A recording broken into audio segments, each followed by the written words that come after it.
wabarakatuh. Salam sejahtera buat kita semua. Perkenalkan, nama saya Hamidah. Saya dosen akuntansi program studi S1 pada Institut Digital Ekonomi LPKIA dengan NIDAN 0404037704. Dengan penuh rasa tanggung jawab dan komitmen terhadap pengembangan pendidikan tinggi di Indonesia, izinkan saya menyampaikan pernyataan diri dosen atau PDD dalam rangka unjuk kerja Tridharma Perguruan Tinggi pada bidang pengajaran. Video ini dibuat sebagai bahan dari proses sertifikasi dosen gelombang 1 yang diselenggarakan oleh Kemendikti-Saintek 2025. Pada kesempatan ini, saya akan memaparkan salah satu mata kuliah yang saya ampu, yaitu Akuntansi Keuangan Dasar 2. Saya mengajar mata kuliah Akuntansi Keuangan Dasar 2 pada tahun 2024-2025 dengan beban studi sebanyak 2 SKS. Mata kuliah Akuntansi Keuangan Dasar 2 merupakan lanjutan dari mata kuliah Akuntansi Keuangan Dasar 1. Materi pembahasan pada kuliah Akuntansi Keuangan ini meliputi pencatatan, penilaian, pengakuan prosedur dan teknik penilaian, penyajian dan pelaporan dalam laporan keuangan, dan transaksi ekonomi yang dilakukan oleh perusahaan berorientasi laba. Pos-pos yang akan dibahas dalam mata kuliah ini adalah kerangka konseptual dan siklus akuntansi, laporan keuangan, pos aktiva lancar, dan aktiva tetap. Proses pembelajaran pada mata kuliah ini dilaksanakan secara tatap muka di ruang kelas dengan mengedepankan prinsip konstruktivisme yang memfokuskan pada keterlibatan aktif mahasiswa dalam membangun pemahaman.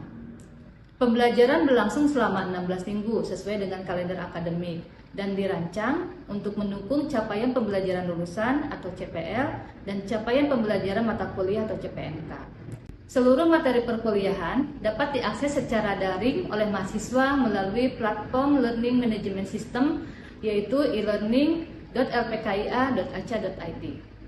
Mahasiswa juga dapat mengunduh dokumen perkuliahan seperti rencana pembelajaran semester atau RPS, materi perkuliahan, dan serta dapat mengunggah tugas-tugas yang diberikan dosen secara terintegrasi melalui sistem LMS ini.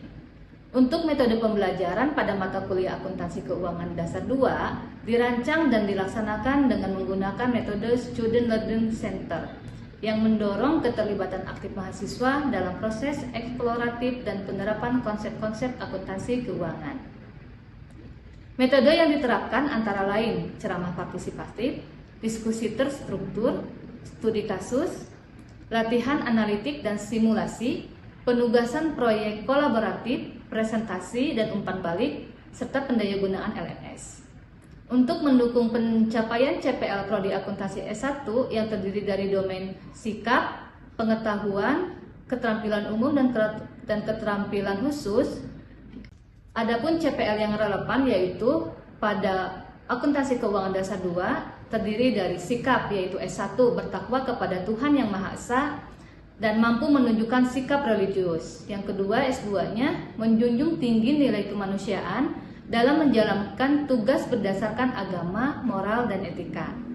Untuk pengetahuannya yaitu P3 menguasai konsep dan prinsip kerangka dasar penyajian dan pengungkapan laporan keuangan. Yang keempat P6 yaitu menguasai konsep dan prinsip pengakuan, pengukuran, penyajian, dan pengungkapan elemen laporan keuangan berdasarkan standar akuntansi keuangan yang meliputi kas, piutang, persediaan, aset tetap berwujud, penurunan nilai aset tetap, aset tidak berwujud, investasi pada saham dan obligasi kecuali derivatif, liabilitas jangka pendek dan jangka panjang, ekuitas, beban, pendapatan, termasuk mengidentifikasi kriteria pengakuan kontrak saat pengakuannya dan nilainya. Yang keempatnya yaitu pajak. Untuk keterampilan umum 4 yaitu mampu menyusun laporan hasil dan proses kerja secara akurat dan sahih serta mengkomunikasikannya secara efektif kepada pihak lain yang membutuhkan.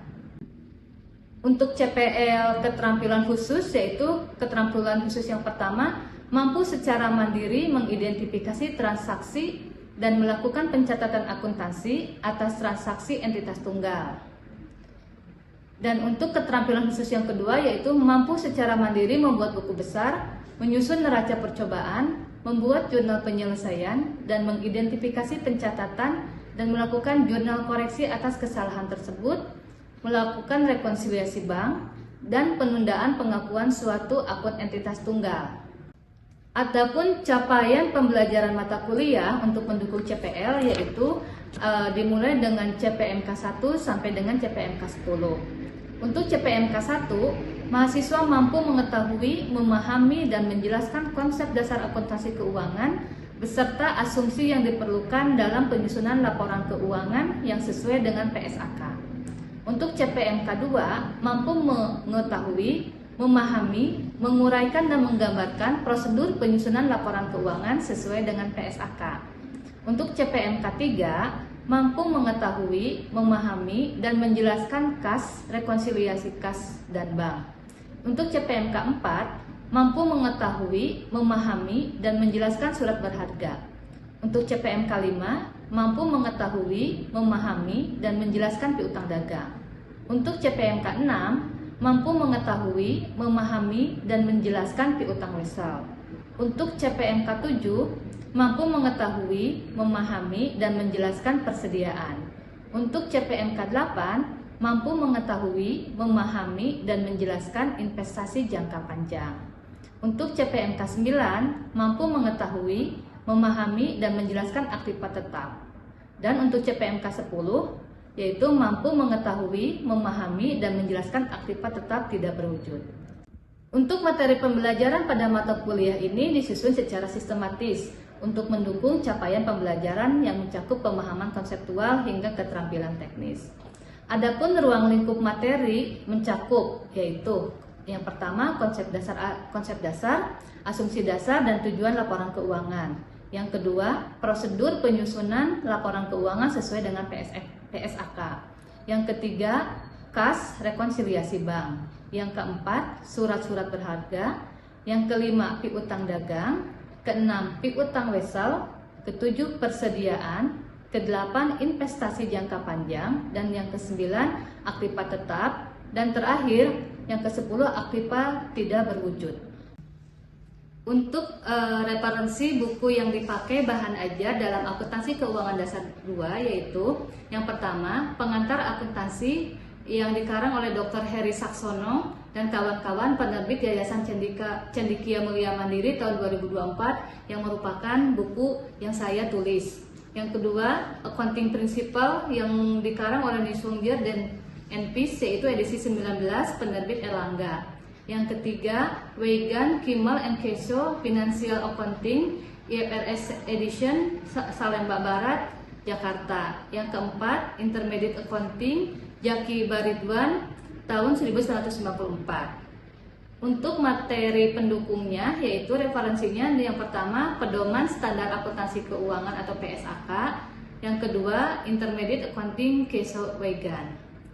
Perangkat lunak yang dipergunakan terkait dengan akuntansi keuangan dasar 2 yaitu aplikasi MS Word, MS Excel, PowerPoint, e-learning LPKIA, SIAKAD LPKIA, dan perangkat kerasnya yaitu menggunakan komputer PC, LCD proyektor, smartphone, dan laptop. Untuk penilaian hasil belajar mahasiswa, dilakukan penilaian secara komprehensif berdasarkan kombinasi aspek pembelajaran. Adapun penilaian berdasarkan tugas yaitu 20%, nilai UTS 30%, nilai UAS 50%. Untuk rentangan nilai pada mata kuliah ini dalam proses evaluasi pembelajaran, saya menggunakan rubrik penilaian sebagai instrumen utama untuk memastikan bahwa penilaian dilakukan secara objektif, secara adil, dan akuntabel. Berikut adalah rubrik penilaian yang saya gunakan. 80 sampai 100 nilainya A, yaitu sangat baik. 70 sampai 80 nilainya B atau baik. 60 sampai 70 nilainya C cukup. 31 sampai dengan 59 nilainya D atau kurang. 0 sampai 30 nilainya E, yaitu sangat kurang atau gagal. Untuk tahapan berikutnya, silahkan menyimak video pembelajaran mata kuliah Akuntansi Keuangan Dasar 2 sebagai bagian dari tahapan proses sertifikasi ini. Silahkan menyaksikan. Assalamualaikum warahmatullahi wabarakatuh. Waalaikumsalam warahmatullahi wabarakatuh. Bagaimana kabarnya hari ini? Baik. Luar biasa. Hari ini kita masuk ke sesi ke-14. Kita akan bicara tentang aktivitas tidak berwujud untuk hari ini. Tapi sebelum kita memulai perkuliahan, seperti biasa kita berdoa dulu. Mudah-mudahan apa yang akan kita pelajari hari ini ada manfaatnya buat kita semua. Amin. Untuk berdoa dipersilakan.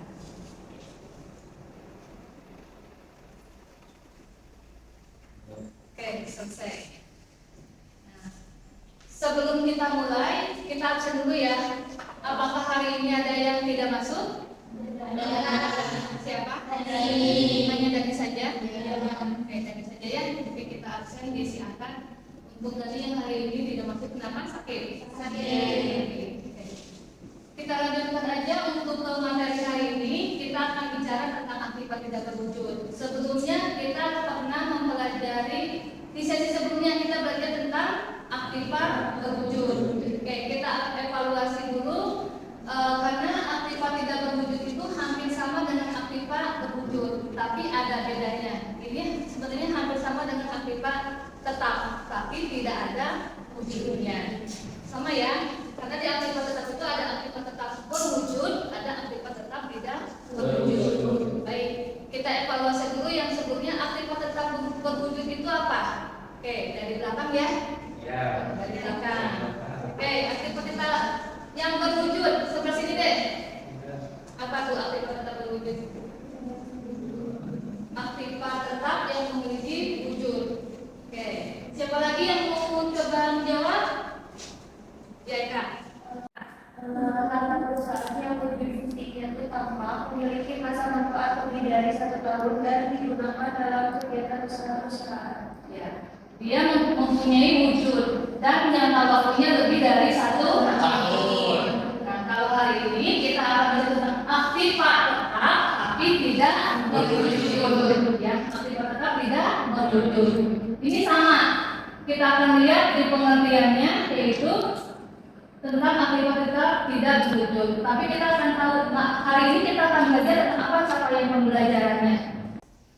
Capaian pembelajaran hari ini yaitu kita akan bahas tentang pengertian daripada aktivitas tidak berwujud dan karakteristiknya seperti apa. Karena pasti kan setiap aktivitas itu pasti harus ada karakteristiknya. Kita akan belajar tentang itu. Yang kedua, kita coba akan mengidentifikasi jenis-jenis daripada aktivitas tidak berwujud. Yang ketiga, menjelaskan metode perolehan dan catatan awal aktivitas tidak berwujud. Yang keempat, menyusun jurnal. Tetap ya, ada jurnalnya juga, jurnal perolehan, amortisasi dan pelepasan aktivitas tidak berwujud. Pelepasan di sini saya tadi kita akan istilahnya menukar, gitu kan ya? Kalau misalkan ini ditukar atau dilepaskan seperti apa? Nah, ini capaian pembelajaran untuk hari ini tentang aktivitas tidak berwujud. Baik, kita lanjut aja ya. Pengertian dari aktivitas tidak berwujud di sini yaitu kategorinya menurut PSAK nomor 19 bahwa aktivitas tidak berwujud itu merupakan aktivitas non moneter yang dapat diidentifikasi dan tidak mempunyai bentuk fisik. Gak ada fisiknya ya. Serta dimiliki untuk digunakan dalam menghasilkan atau menyerahkan barang atau jasa, disewakan kepada pihak lainnya atau untuk tujuan administrasi. Nah, di sini perusahaan itu mempunyai kendali atas aktivitas tersebut. Baik, kalau kita lihat secara definisi, kira-kira apa sih aktivitas tidak berwujud yang kalian ketahui? Ada dagang, terus apa lagi? Hak cipta, apa lagi? Hak paten, goodwill, nah, izin usaha. Oke, itu tadi yang kalian sebutkan betul. Tapi kita lihat secara definisinya dulu. Ya, tadi ada merek dagang, izin usaha, goodwill, itu benar semua. itu harta yang dimiliki oleh perusahaan, ya, jangka waktunya pasti lebih dari 1 tahun. Kalian tahu yang namanya Mingxiu? KFC? Tahu ya? Nah, itu semua merek dagang. Itu merupakan harta yang dimiliki oleh perusahaan. Kalau kita perusahaan, ketika kita ingin berusaha, itu pasti istilahnya akan membeli dari punya orang. Berarti kan setidaknya yang namanya KFC punya siapa? Namanya Kolonel. Ada yang tahu nggak pendiri KFC siapa? Ada ya, yang udah tua tuh yang di fotonya itu kan? Ada tuh. Nah, dia menciptakan. Terus dia istilahnya ketika kita ingin istilahnya membeli yang namanya merek dagang KFC, kita kan harus bayar ke dia. Nah, itu yang dibilang namanya aktiva tidak berwujud yang dimiliki oleh si KFC, kita akan bisa memilikinya. Nah, sekarang kalau kalian tahu yang lagi ramai itu apa? Yang pencipta lagu? Nah, hak cipta. Hak cipta misalkan lagu diciptakan oleh siapa artisnya? Lesti Kejora. Iya. Nah, itu kan ada yang misalnya ada yang pemilik lagunya, penciptanya. Kita tidak bisa semena-mena menggunakan hak milik orang lain, hak merek cipta orang lain itu dipakai sama kita langsung. Kita harus punya izin. Nah, itu merupakan salah satu contoh daripada aktiva tidak berwujud. Salah satunya contohnya apa? Hak cipta. Gitu. Jadi pahami ya? Kita lihat. Kategori dari aktiva tidak berwujud tadi kan aktiva tersebut dapat identifikasi. Jelas ya, ada ininya identifikasinya. Perusahaan memperoleh manfaat dari aktiva tersebut di masa yang akan datang. Kenapa di masa yang akan datang memperoleh manfaat? Karena ketika kita menciptakan merek dagang, kita jual ke orang, itu akan memberikan manfaat buat kita. Ya kan? Kayak tadi itu merek dagang. Terus apa lagi? Contohnya selain merek dagang, hak cipta apa lagi? Hak paten. Apa itu hak paten? Ini, misalkan Dida nih bikin mobil, ya kan? Mobilnya mereknya apa tidak? Kamu bikin sini? Jangan mobil yang sudah ada. Misalkan mobil yang belum ada tuh. Kamu punya mobil mereknya apa? Divi. Oh, Divi. Ketika tidak sudah mengeluarkan istilahnya mengeluarkan biaya, mengeluarkan tenaga, mengeluarkan research, itu kan semua biaya banyak dikeluarkan kan? Tiba-tiba si Ucup misalkan ya mengklaim itu punya Ucup gitu kan? Nah, itu nggak boleh. Ya, tidak udah menciptakan yang namanya tercipta untuk si merek itu. Tidak harus istilahnya mendaftarkan ke dinas yang mengurus hak cipta. Ya, ketika Ucup memakai hak cipta tidak bisa menggugat ke pengadilan. Ya, nah, ini untuk aktiva tidak berwujud karena tadi saya sudah berikan contohnya. Kurang lebih ini ya menurut PSAK nomor 16. Ada merek, ada firma komputer atau software. Yang software kayak apa? Software Microsoft, software apalagi Oracle, itu kan software semua ya. Nah, itu merupakan salah satu daripada aktiva tidak berwujud. Lisensi waralaba yang tadi KFC, Mingxiu itu KFC waralaba gitu. Hak kekayaan intelektual yang tadi ya yang lagu, hak cipta kayak gitu. Hak paten, hak intelektual lainnya. Ini akuntansi harus paham ini semua. Pendirian aktiva tidak berwujud dicatat dalam rekening akun sebesar harga perolehannya. Sama seperti aktiva tetap yang berwujud ya. Jadi ketika diperoleh misalkan kita mengeluarkan nilainya untuk tadi apa? KFC itu apa namanya? Merek dagang, merek dagang.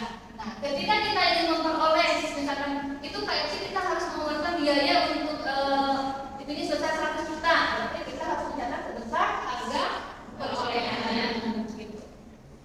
Jika dari pembelian harga perolehannya sebesar uang yang dikeluarkan sampai siap untuk digunakan. Tapi kan tadi saya bilang bukan hanya kita memperoleh, tapi kita juga bisa membangun kayak apa lagi? Bikin apa? Prototype. Nah itu semua biaya dikeluarkan untuk menghasilkan suatu produk itu harus dijumlahkan semuanya, maka kita anggap sebesar nilai perolehan. Jadi untuk aktiva tidak berwujud sendiri dari harga pembelian sebesar harga perolehannya sampai siap digunakan. Yang kedua, jika dari pertukaran harga perolehannya sesuai nilai wajib diterima. Oke. Jika pertukaran aktiva sejenis sama kayak tadi ya, harga perolehannya berdasarkan nilai wajib aktiva yang diserahkan.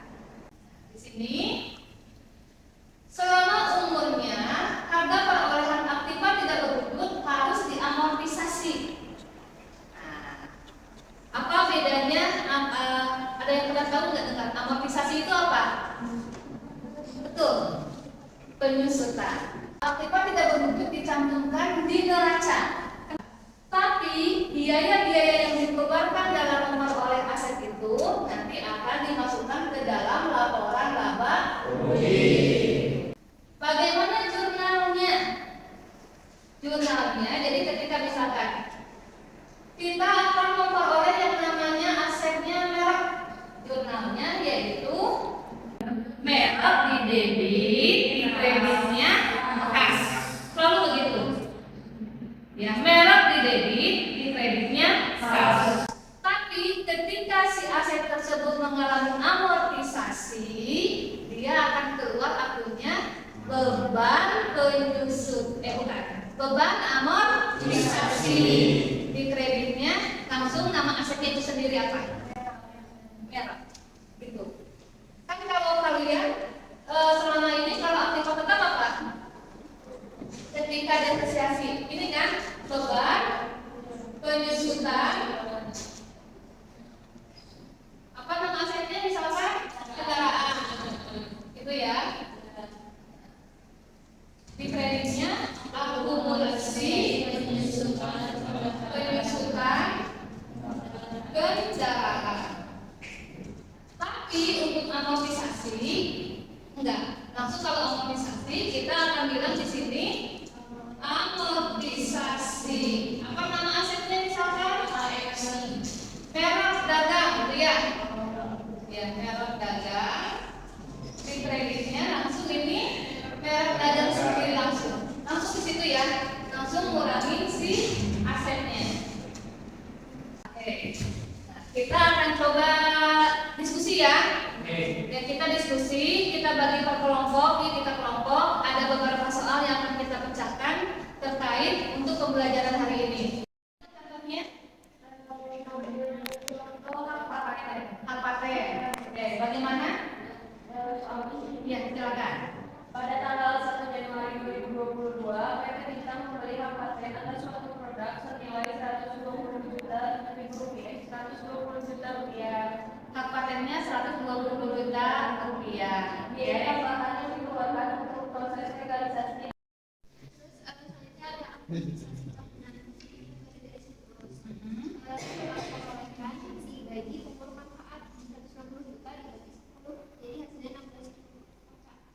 Nilai amortisasinya per tahun 16 juta. Kalau jurnalnya bagaimana ketika diperoleh? Jurnalnya itu amortisasi merek dagang di debit 16 juta, terus di kreditnya merek dagangnya 6 juta. Oke, untuk jurnalnya saya koreksi ya. Untuk jurnalnya langsung nama asetnya tadi apa? Merek dagang Sebesar 80 juta, modal 8 juta, dan kas di kredit sebesar 88 juta. Betul ya. Jadi nilai perolehannya itu langsung kita masukkan ke dalam si aset tersebut. Jadi hak ciptanya sebesar 88 juta. Oke, amortisasinya di akhir tahun pertama itu tadi berapa lama? 10 tahun. Maka 88 juta dibagi 10. Jadi per tahunnya 8 juta 800. 8.800. Apa jurnalnya? Jurnalnya itu amortisasi hak cipta di debit 8. Tadi dari hasil diskusi kalian ada yang mau ditanyakan nggak? Silakan kalau ada yang mau bertanya dulu. Tanyakan. Bagaimana? Sudah jelas semua? Sudah bisa dipahami? Sudah. Mudah-mudahan kalian sudah bisa memahaminya. Jika belum jelas, kita diskusikan lagi. Semoga ada manfaatnya untuk materi hari ini. Kita tutup. Assalamualaikum warahmatullahi wabarakatuh. Waalaikumsalam warahmatullahi wabarakatuh. Demikian pemaparan saya sebagai bagian dari pelaksanaan Tridharma Perguruan Tinggi, khususnya dalam bidang pengajaran. Semoga apa yang saya sampaikan dapat bermanfaat bagi mahasiswa dan menjadi kontribusi nyata dalam mencerdaskan kehidupan bangsa. Assalamualaikum warahmatullahi wabarakatuh.